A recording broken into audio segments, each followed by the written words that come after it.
right, we're back in the evening again. so, we are on Revelation 19, and we are on part 3 actually. So this is entitled The Battle of Armageddon. And then once again, they say that the Battle of Armageddon is said to be, in the land of Megiddo, but we shall see. This is to be always a futuristic event, it seems to be. However, as I just dissect, I realize no, this is a process within each one of us. And that's why that spiritual war has been constant. And that's why the physical wars have been constant. Like, we've never been without war. And that's crazy. And that's kept us at war spiritually. But that means we were at war spiritually, and that's what drove the physical wars. So, the Battle of Armageddon. And I saw an angel standing in the sun, and he cried with a loud voice, saying to all the fowls that fly in the midst of heaven, come and gather yourselves together unto the supper of the great God, that ye may eat the flesh of kings, and the flesh of captains, and the flesh of mighty men, and the flesh of horses, and of them that sit on them, and the flesh of all men, both free and bond, both small and great. And that sounds like a very vicious, like, why would God call to the fowls in the midst of heaven, right? But they're the fowls in the midst of heaven. They're not the fowls of the earth. They're fowls that fly in the midst of heaven. Come and gather yourselves together unto the supper of the great God. Now, what I'm realizing in these verses is that ye may eat the flesh of kings and the flesh of captains and the flesh of mighty men. Okay, so once again, that's triggering me to the ego, to the mighty men. You know what I'm saying? And the reason why God is inviting them to come to the supper and saying it's the supper of the great God is because this is the destruction of the ego. So this is a good destruction. This is a destruction that needs to take place in order so that you can then rise up into your glory. So let's see what God's got to say. And I saw an angel standing in the sun, and he cried with a loud voice, saying to all the fowls that fly in the midst of heaven, come and gather yourselves together unto the supper of the great God, that ye may eat the flesh of kings, and the flesh of captains, and the flesh of mighty men, and the flesh of horses, and of them that sit on them, and the flesh of all men, both free and bond, both small and great. And I saw the beast. Okay, so this is the beast again. This is the ego. And the kings of the earth and their armies gathered together to make war against him that sat on the horse and against his army. So he that sat on the horse, is from on high, because this is a continuation from the last one, which was the second coming of Christ in glory. Now this is when and I saw heaven open, and behold, a white horse, and he that sat upon him was called Faithful, capital F, and True, capital T, and in righteousness he doth judge and make war. Okay, so now we continue to the Battle of Armageddon. Armageddon.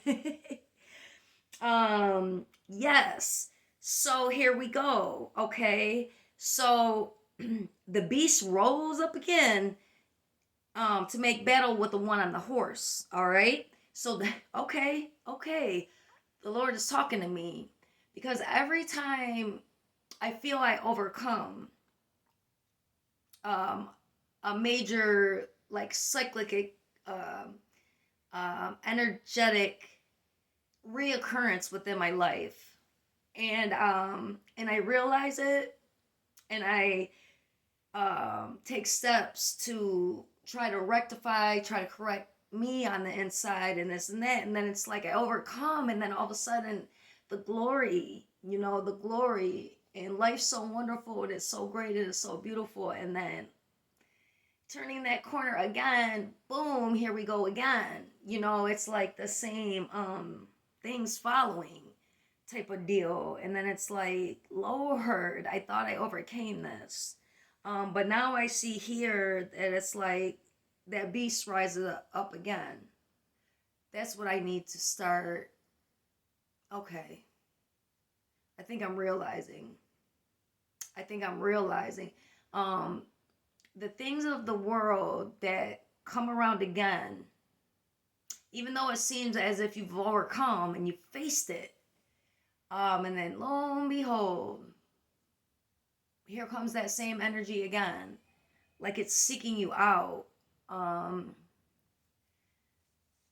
There's business, unfinished business.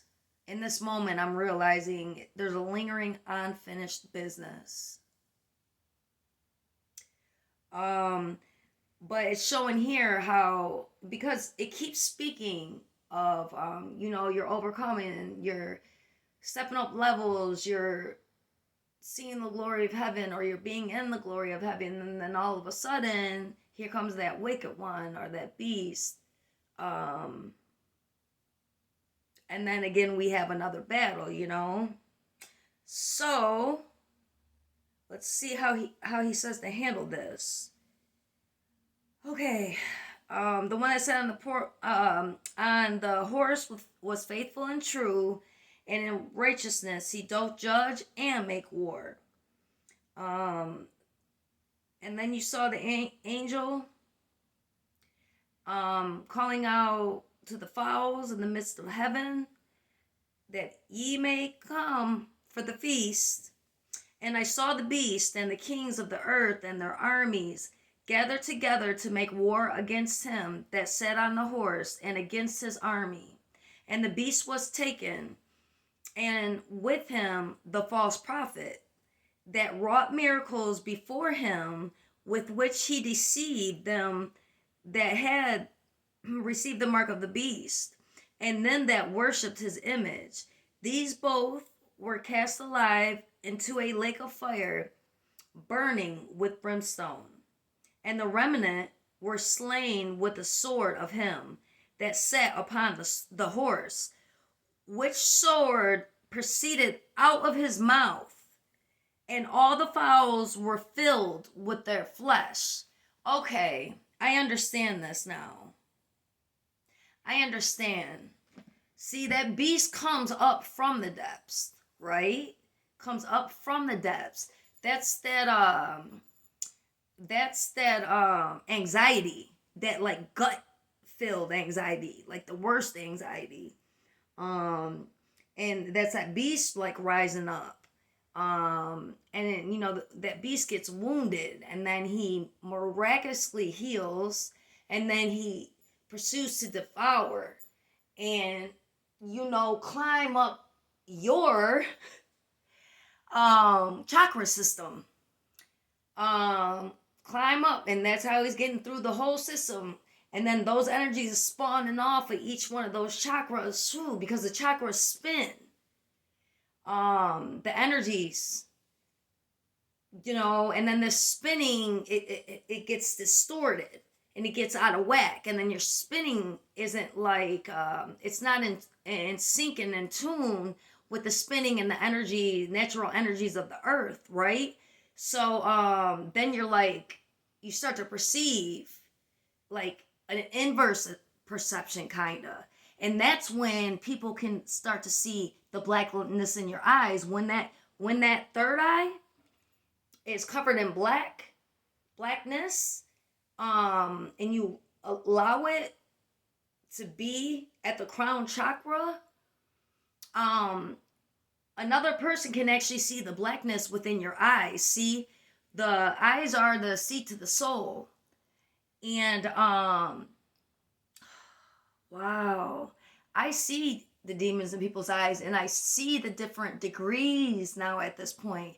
And I know I'm looking a little dark. I finally replaced them top lights, but I'm seeing that they're not that bright. But anyways, um, yeah, I'm just realizing so much. As I read the scripture, it's just so deep, and the only reason why I can perceive it so deep is, first of all, I've always been such a deep person. Since I assume conception, there was a certain persona or a certain energy that were put together that made up me. And I've had certain things about me that have just always been there. And they very much have tried to be suppressed by the world. And I realize now that that was my light.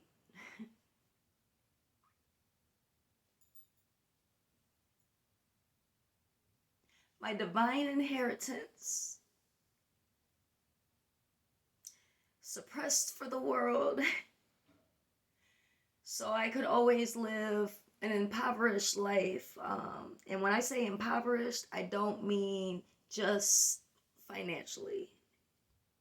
You know, there's many that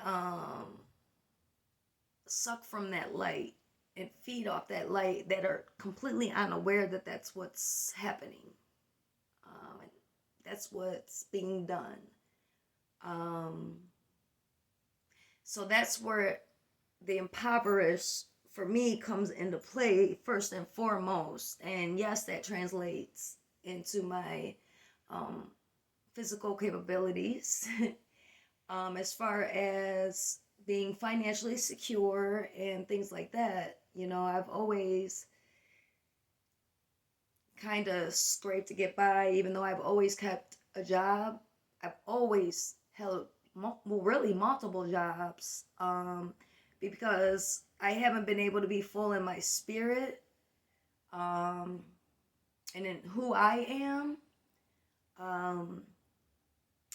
You know, I guess I fall victim to the ways of the world. I have to live, but I won't be deceptive for money. And there's just things I won't do for money. And there's becoming more and more that I won't do for money. You know, just being talked down to at work and stuff like that. And we give the managers the pass that, oh, this or that, or you just got to change yourself, you know, change yourself. You got to just deal with it. That's just how, you know, some people are or whatever. But it really affects other people. So yeah, anyways, I think I maybe might have got a lot out of that one. So I'm just going to leave it at that.